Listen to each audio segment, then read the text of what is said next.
Bonjour, content que l'on se retrouve sur cette même chaîne. Alors, nous étions sur l'histoire de Bassidi Soso et Ségou. Donc, aujourd'hui, nous allons parler de la deuxième partie de cette histoire. Alors, soyez avec moi pour découvrir cette fabuleuse histoire.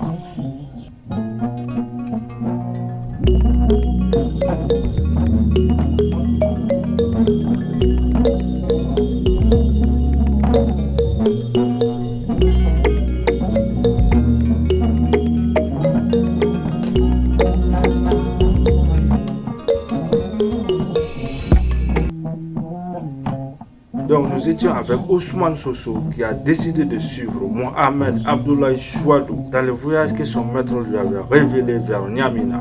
Ousmane Soso décida de suivre Mohamed Abdoulaye Chouadou et de chercher son baraka. Voyons ensemble le reste de cette histoire.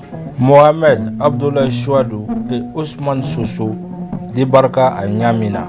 Et tout se résuma au scénario que le maître de Mohamed Abdoulaye Chouadou lui avait prédit.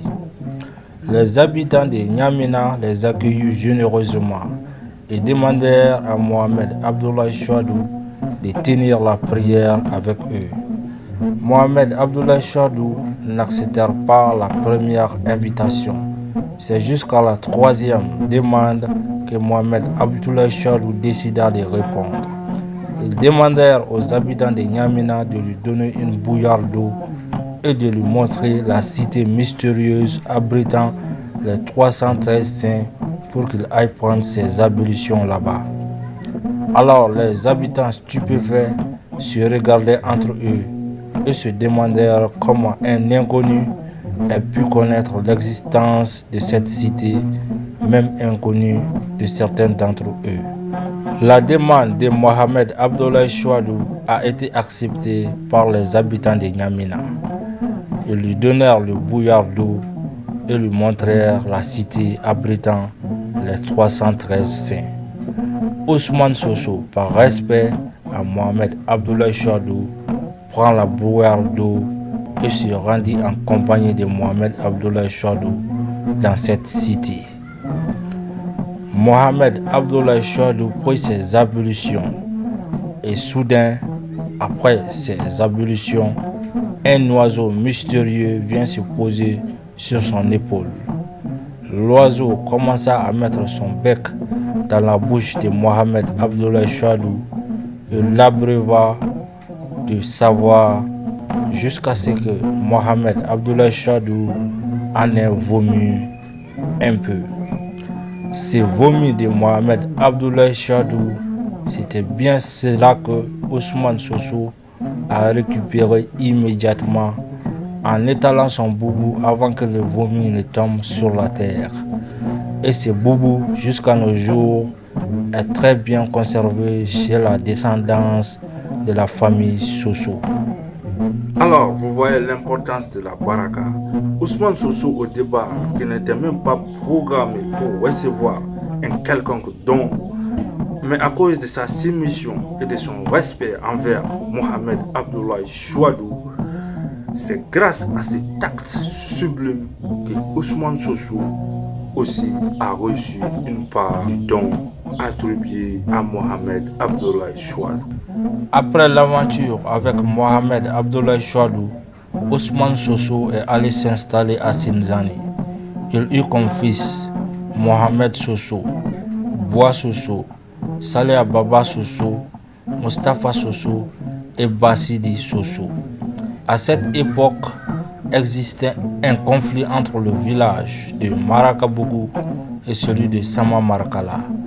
Le village de Marakabougouton était dépassé par le village de Sama Markalaton, car à chaque fois que Marakabougouton faisait une offensive pour prendre en assaut le village de Sama Markalaton, il était repoussé par un groupe d'abeilles qui n'en finissait pas. Mais avec tous ces moyens de guerre du village de Sama Markalaton, le roi de ce village eut peur de Marakabougouton. Il décida donc d'envoyer une importante quantité d'or vers Sinzani à Ousmane Soso pour que ce dernier lui fasse douaou contre les assauts de Maracaboucouton. Les émissaires de Sama Marcalaton arrivèrent chez Ousmane Soso et lui donnèrent l'or ainsi que la doléance du village de Sama Marcala. Mais Ousmane Soso, sur le conseil de sa femme, refusa l'or et la doléance et demandèrent aux émissaires d'aller remettre les biens et sa réponse au chef de village de Maracaboucouton. Mais certains habitants du village de Maracaboucouton étaient présents ce jour-là.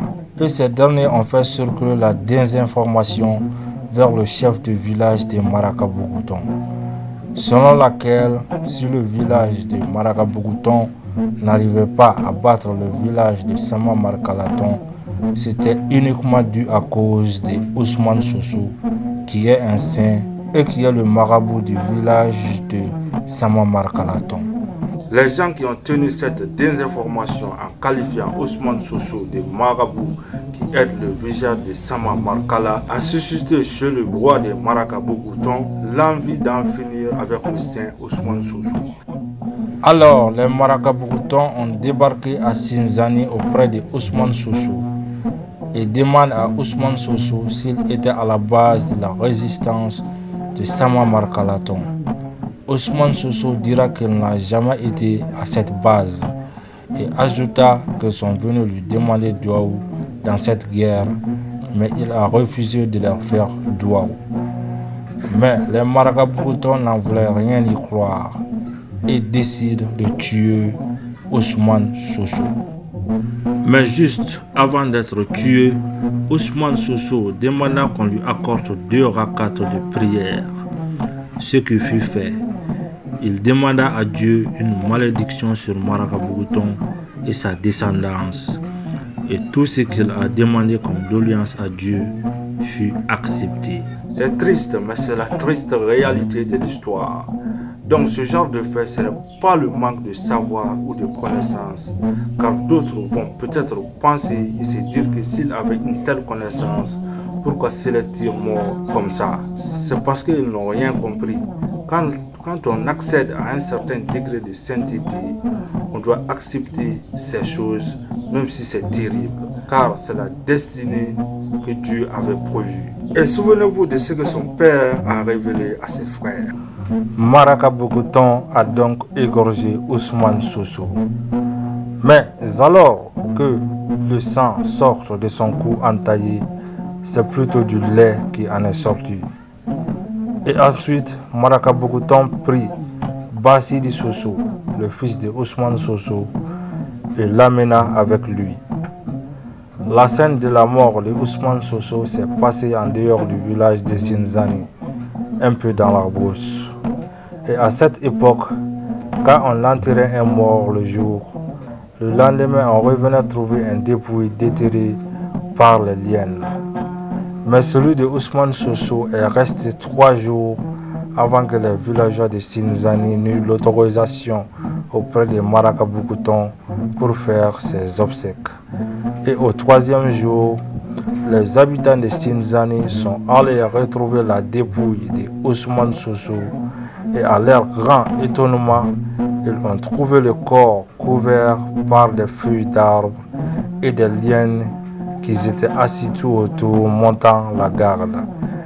Dès que ces liens ont vu les hommes venir, ils ont commencé à s'éparpiller, laissant le reste des tâches aux hommes. Donc c'est la fin de la deuxième partie de cette vidéo et dans peu de temps vous aurez le reste de l'histoire. Alors si vous n'êtes pas encore abonné, abonnez-vous vite et activez la cloche de notification pour ne rater aucune autre vidéo. A plus pour de nouvelles vidéos.